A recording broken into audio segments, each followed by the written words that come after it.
Bismillahirrahmanirrahim. On the demand of Tanishka Roy, ये problem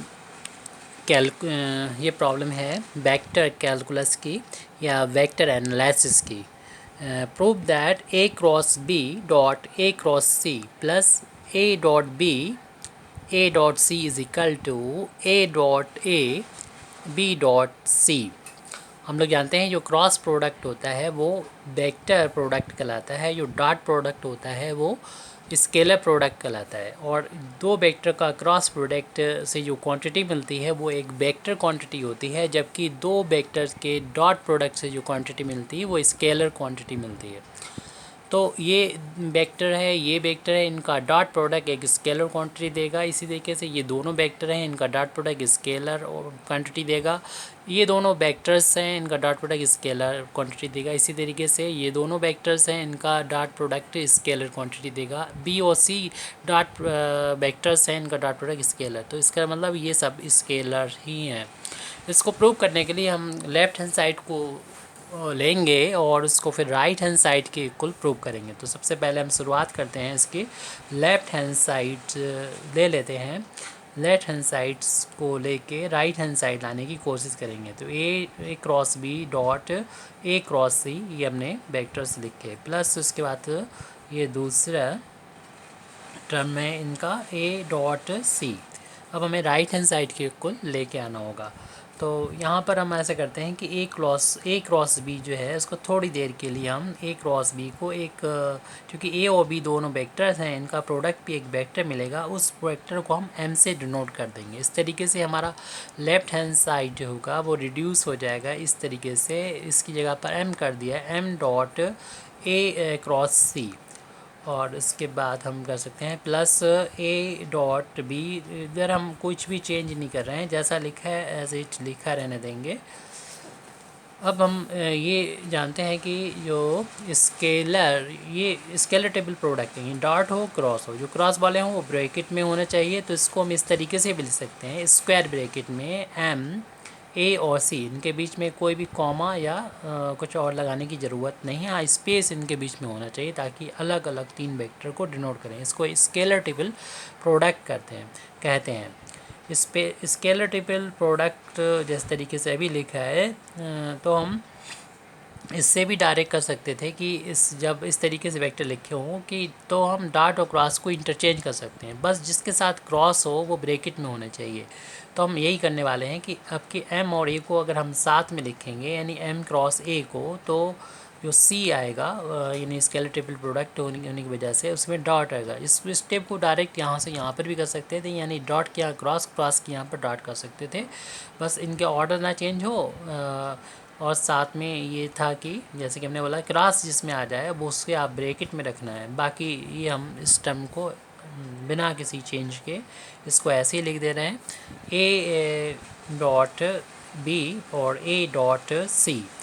अब हम यहाँ पर m की जो वैल्यू है वो वापस पुट कर देंगे जो हमने लेट की थी। m की वैल्यू थी a क्रॉस b, और उसके साथ में देख रहे हैं क्रॉस हो रहा है, ये तो हमने m की वैल्यू रख दी, क्रॉस हो रहा है a। और अब इसको हम ब्रैकेट में बंद कर देंगे ताकि ये एक वेक्टर मिले और इस वेक्टर का डॉट प्रोडक्ट दूसरे वेक्टर c के साथ में हो जाए। प्लस के बाद ये वाला टर्म इसमें नो चेंज, हमने ऐसे लिख दिया a डॉट b और a डॉट c। अब हम यहाँ पर देख रहे हैं इस वेक्टर ट्रिपल प्रोडक्ट, यानी तीन वेक्टर हैं उनके बीच में क्रॉस है, तो ये कहलाता है वेक्टर ट्रिपल प्रोडक्ट। तो वेक्टर ट्रिपल प्रोडक्ट की जो डेफिनेशन होती है यानी उसकी जो वैल्यू होती है वो लिखेंगे। तो इसे याद करने के लिए ये है कि ये ब्रैकेट लगा हुआ है, तो जो ब्रैकेट के बाहर ए है वो अब हमेशा जो ब्रैकेट हम लगाएंगे उनमें आएगा, ब्रैकेट में ही रहेगा ए, और ये दोनों बाहर आएंगे। किसको हमें पहले बाहर रखना है, किसको बाद में बाहर रखना है, तो अपना ट्रिक से याद करेंगे तो ज़्यादा अच्छा। कोई फार्मूला याद करने की ज़रूरत नहीं पड़ेगी, फार्मूला ही लगाएंगे लेकिन याद करना नहीं पड़ेगा। समझ लें उसको कि जैसे ए से ये जो बाहर है उधर से चलेंगे, इस तरफ चलेंगे जिधर ब्रैकेट है, तो जो पहले हमें दिखाई पड़ेगा उससे हम पहले बाहर रखेंगे और फिर उसके बाद में ये पड़ेगा इसे बाद में बाहर रखेंगे। तो इसे बाहर रखना है, तो इसका मतलब हमें इसको अंदर रखना है ब्रैकेट के। अब हम अगले स्टेप में, अगले पेज पर हम इसको लिख रहे हैं, यानी ए का डॉट प्रोडक्ट ए के साथ में हो जाएगा ब्रैकेट के अंदर, और बी को हम बाहर रखेंगे। तो इसकी वैल्यू हो जाएगी ए डॉट ए, और जो पहले हमने देखा कि इस ए से पहले पढ़ रहा है बी, तो इससे पहले अपने इसे ब्रैकेट के बाहर रखा है। फिर उसके बाद माइनस का निशान लगाएंगे, साइन लगाएंगे, और यहाँ पर रखना है उस वेक्टर को जो बाहर था, यानी ए वेक्टर बाहर था इस ब्रैकेट के, इस पैरेंथेसिस के बाहर था, उसको हमने रख दिया।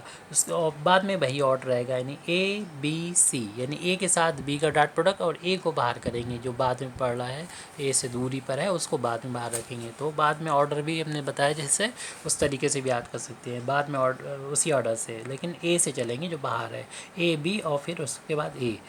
और इसे इस जो वेक्टर टेबल प्रोडक्ट है इसकी वैल्यू रखने के बाद में था हमारा वेक्टर के डॉट सी था, और फिर अगला टर्म जो लिखा हुआ है जिसमें हम अभी तक कोई भी चेंज करते हुए नहीं ला रहे हैं, वो उसको लिखा है ए डॉट बी और ए डॉट सी। अब यहाँ पर हम ये करें, इस ब्रैकेट को जब ओपन करेंगे तो सी का प्रोडक्ट हो जाएगा, तो ए डॉट ए और बी का साथ में डॉट प्रोडक्ट हो जाएगा इस सी का। फिर माइनस इनका इंटू करेंगे तो ए डॉट ए और इधर ए डॉट सी कर देंगे, प्लस इस टर्म को नो चेंज, यानी किसी भी बदलाव के साथ नहीं, यानी बिना किसी चेंज के इसको हम ऐसे ही रख देंगे, इनवेरिएंट रहेगा ये। अब देख रहे हैं कि ये दोनों टर्म में कोई भी कोई भी मतलब डिफरेंस नहीं है, दोनों एक ही हैं, लेकिन ये प्लस का ये माइनस का, इसलिए ये टर्म पूरा कैंसिल हो जाएगा, ये स्केलर क्वांटिटी थी कैंसिल हो गई। अब जो बच रहा है वो हमारा ए डॉट ए बचा है और बी डॉट सी, तो यही हमें प्रूव करना था, यही हमको राइट हैंड साइड के बराबर लाना था, जो आ चुका है। Thank you very much Indeed for listening me. व आखिर दावाना अल्हम्दुलिल्लाहि रब्बिल आलमीन।